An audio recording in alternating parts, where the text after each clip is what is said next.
kids. This is Sarah Fitch. Just wanted to say hello and see how y'all are doing.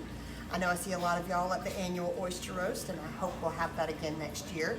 Just thought some of you already know how to open an oyster. I thought I'd show the rest of you how we do it. When they're raw, the best way is to come in from the back side of the oyster here. We get a nice oyster knife. Make sure your parents know you have a knife. Go ahead and put it right there at the back of the shell. Kind of get in and give it a nice little twist, about 90 degrees. Pop the top off there. We'll clean off the knife. Comes off the adductor muscle. And there we go. We've got your oyster ready to go. Make sure to look in there. Sometimes there's pearls. We've found a few over the years. Hope you enjoy. Have them some cocktail sauce and lemons. Enjoy. I wanted to share with you a story today about Pearlie the Oyster, a tale of an amazing oyster. This is written by a lady named Suzanne Tate, and the pictures were drawn by a man named James Melvin. And we've got a whole series of their books. And if you've read them before, I think you'll enjoy them as much as I do. All right, here we go. Pearlie Oyster was a common oyster. Her house was made of 2 shells. The shells were gray and rough and ugly on the outside. But Pearlie's shell was pretty on the inside. She was smooth and pink and pearly white. Pearlie began life as a tiny animal. You can barely see it. She floated in the wave and ate tiny plants drifting there. In a very short time, she had 2 little shells. When Pearlie was only 2 weeks old, she settled to the bottom of the water and attached herself to a log. Pearlie was not lonesome there. Other oysters were on the log too. They were called a bed of oysters. One day, when Pearlie was still young, a tiny crab crawled into her shell. The tiny crab was Miss Patty Pea Crab. She stayed inside Pearlie's shell all of the time. Whenever Pearlie opened her mouth to feed, Miss Patty ate the leftovers. "How are you doing?" Miss Patty said to Pearlie one morning. "Not so good," replied Pearlie. "I have this terrible itch."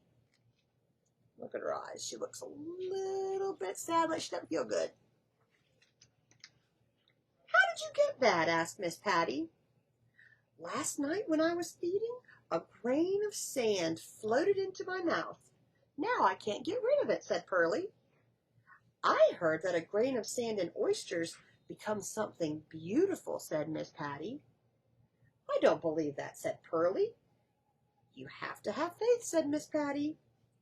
"Well, I don't believe in anything I can't see," said Pearlie. "It's just a bad itch to me." It's hard to believe things that you can't see, isn't it? Let's see what happens. Pearlie tried to forget her itch. She opened her mouth to feed, and even though she stayed in one place, there was plenty of food.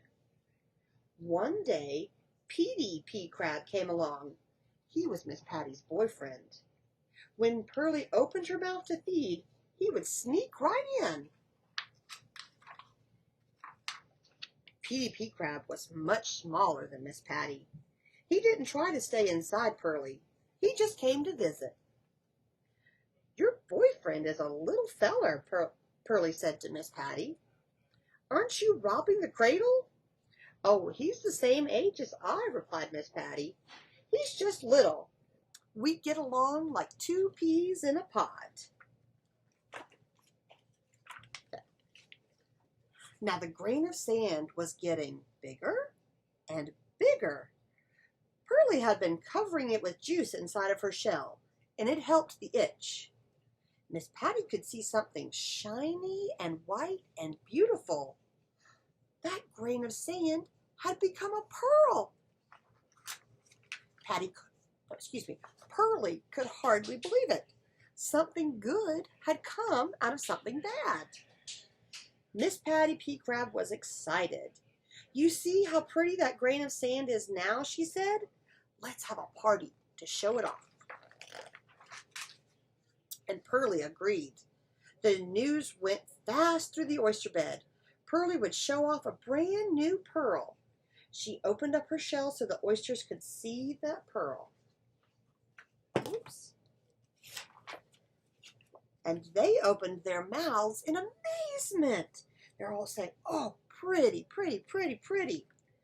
"Oh, how pretty your pearl is, Pearlie," they all said. "You are amazing." Pearlie thanked them politely. "Just think, I first took that itch with a grain of sand, and now it's a beautiful pearl." Then she said to Miss Patty, "I'm going to give you the pearl for a wedding gift." Miss Patty was so excited that she jumped up and down. It tickled Pearlie. "It's been an exciting day," Pearlie said. She closed up her shell and settled down on the log to rest. "Now it is time to go to bed." The end. That's the end of our story of Pearlie the Oyster. And you probably see lots of oysters if you're riding around looking at the marshes around town. So just think of what amazing things an oyster can do, what they can make out of a little tiny irritation. It can become a pearl. So anyway, goodbye, King Street kids. I hope to see you soon.